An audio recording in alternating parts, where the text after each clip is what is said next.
In today's video, we're going to go over Doctor Strange 3, that apparently is going to adopt the time runs out. So, that will be the main narrative of today's video regarding Doctor Strange 3, which is highly anticipated after the massive success of Doctor Strange 2 that scarred Benedict Cumberbatch and Elizabeth Olsen as the Scarlet Witch.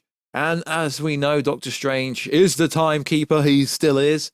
He's very pinnacle to the multiverse storyline. So, yo, what is freaking good, YouTube? What's you here? If you are new around, make sure to subscribe to never miss any of the Kaiju, Monsterverse, Marvel, DC pop culture based content that we cover on a daily basis. If you're good, subscribe to the channel, turn notifications on, and let me know down below how insane does this information sound. I will leave the article down below so you can read it for yourself. And also, if you could, check us out on Instagram at WashTu to see the beautiful face behind the beautiful voice. And also, if you could, check us out on x.com, aka Twitter. All right, let's get into this video. So it's worth saying, this is coming from the CosmicCircus.com.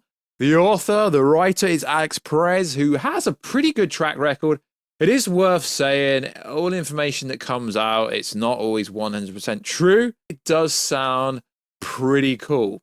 So the article, there's a lot of fluff material, sure, but it says this.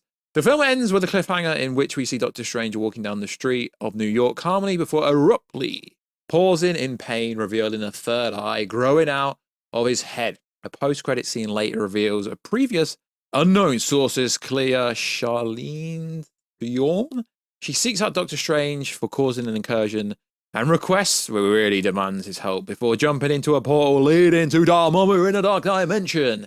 Since then, fans have sought clues as to where the hell Doctor Strange's next live-action appearance could take place. Now, before the writer's strike, Benedict Cumberbatch actually said he was going to start shooting something with Marvel next year. Obviously, plans do change, etc. And there's got to be a Doctor Strange 3. There really does. However, as we traverse through the multiverse saga and are now en route to the next Avengers project, aka Avengers, Kang, Dynasty, and Secret Wars, films whose working titles we recently reported on.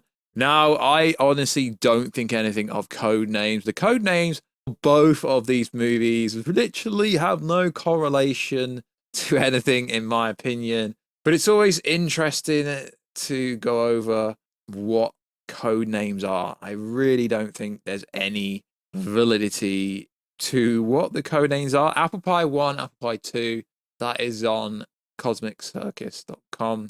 Let's continue. Fans are curious as to whether or not Strange could get one more outing before stepping up to the plate, taking on the incoming Council of Kangs. As for this tidbit, to believe we may have found our answer. According to our sources at Marvel Studios, Marvel wants to adopt elements from Time Runs Out comic events run. For Doctor Strange 3, the film would pick right up where it left off in Doctor Strange, into the Multiverse of Madness, where Clea traveled from another dimension to seek out Doctor Strange for his aid in fixing the incursions that he caused. Now, the incursions will be huge parts going forward in the multiverse story. We know there's allegedly going to be incursions everywhere. The actual plot leak for Captain Marvel 2, aka Marvel, says the movie ends in incursions. From what we've been told, Doctor Strange has been sought out by the multiversal organization called the Black Priest. According to our sources, Clea is a member of the organization, the Black Priests HQ, and will be in the Nothing Space of Destroyed universe, which exists within the Space of Two Dead universe caused by an incursion. It will be revealed in this film that the multiverse is dying, and this does actually make sense. The cause of the decay is a result of the incursions happening all across the multiverse, the most recent being the one caused by Doctor Strange. The film will also elaborate on a point made in previous movie regarding Doctor Strange and his threat to the multiverse, because apparently Stephen Strange is the greatest threat to the multiverse, and he very well could be. This same website, Alex Perez again did say that Kang versus Doctor Strange would be the end game, would be the Thanos versus Iron Man. I mean, I could see that happening. Stephen Strange and his danger to the multiverse. It was made clear in previous film through Christina Palmer from 8 through 8 research that Stephen Strange is one of the most dangerous threats to the multiverse. However, they have yet to specifically show how dangerous he is outside of what Strange 838 did. The up-and-coming sequel would explain how Stephen is a threat to the multiverse by establishing him as the common denominator when it comes to the incursions across the multiverse, aside from the main danger, the Council of Kangs.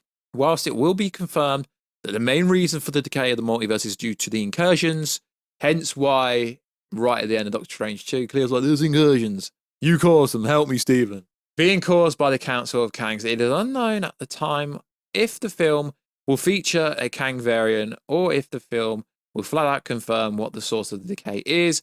However, our sources told us the film will serve as a direct kind of setup for Avengers Kang's Dynasty, so it's kind of obvious that a variant of Kang will have to feature in this movie in a somewhat capacity. It really wouldn't make any sense if they were doing all these incursions and the decaying of the multiverse, and then you're not having the big bad of the multiverse, as we know. Jonathan Majors is currently playing Kang, the freaking Conqueror, and a bunch of different variants that we see in the end of Ant-Man 3 in the post-credit scene, where there was literal hundreds, if not thousands, of Kang. So if Kang doesn't show up everywhere, then it's kind of a big L. I'm expecting Kang to show up in a post-credit scene for Captain Marvel 2. We know the incursions could happen everywhere. Now, it is rumored, and the plot leaks basically being confirmed by the most recent trailer for Captain Marvel 2, aka the Marvels, that incursions will be freaking everywhere. Now, it is interesting how the internet has kind of exploded because this information is freaking huge if it is true. Now, Alex Perez is one of the more trusted insiders, and generally speaking, he is pretty much on the money most of the time. Obviously, these internet, Twitter, X scoopers, if you like, they do get things wrong, but it is setting up Kang's Dynasty and setting up Secret Wars down the road, which will be a variation of Battle World, and there'll be various different teams of Avengers trying to take out the baddies. Who are the baddies? Who are the goodies? We don't know. We don't know what spin Marvel's going to put on it, but I'm here for it. And seeing as Doctor Strange 2 for me is one of Marvel's best movies they've made in recent years, I'm here for it. Take my money. It does sound pretty darn cool. Doctor Strange, it looks like they're setting him up to be the strongest MCU character ever. But what about Sentry? Okay, cool story, bro. Sentry is Marvel's Superman. I know that triggers people when I say that. He's not around yet, but we do know that Stephen Strange, he was described as the greatest threat to the multiverse, so they're going to have to make him OP as frick. And he was very pinnacle to Infinity War and Endgame, so it would make sense. And realistically, this could be the reason why Doctor Strange isn't going to be the leader of Avengers, because he is the greatest threat to the multiverse. He has so much power, he can control anything he wants. If he wanted to, I guess. Realistically. He's a voodoo magic sorcerer in some capacity. So yeah, this article, I'll leave it down below, by Alex Perez at the Cosmic Circus, and the Marvel Twitter, Reddit community are lapping this up as it's like factual, but it's not actually factual. It's just rumor territory, and it's just like what I've heard, but the general conception and the general reaction is pretty darn cool. But where the freaking hell's Doctor Doom? Shouldn't it be Doctor Doom in this storyline? I don't know. Maybe it should be Doctor Doom. But we don't know, but I'm sure Doctor Doom's going to appear at some point, but we don't know the timeline of when this comes out. It would make sense if this was to come out before Kang's Dynasty. And then you're going to get some crazy rumors. Before the strikes, Kevin Feige reached out to Andrew Garfield about returning and having his Spider-Man appearance in Avengers Secret Wars. Now, you're going to get a lot of stuff like that appear all over the internet. This actor was reached out to. Basically, every single big character that has appeared in Marvel Cinematic Universe, or has appeared in any kind of Marvel movie, will appear in Secret Wars in some capacity. So it's going to be interesting going forward. Like I say, Marvel can actually decimate Infinity War and Endgame. I do believe Secret Wars will bang $2 billion. It will be the biggest movie ever without even trying, for sure. So like always, guys, check us out on Instagram at WarStew to see the beautiful face behind the beautiful voice. Check us out on Twitter, aka x.com, WarStewG. Check us out on Instagram at WarStew, and I will catch you in another video very soon. Catch you later.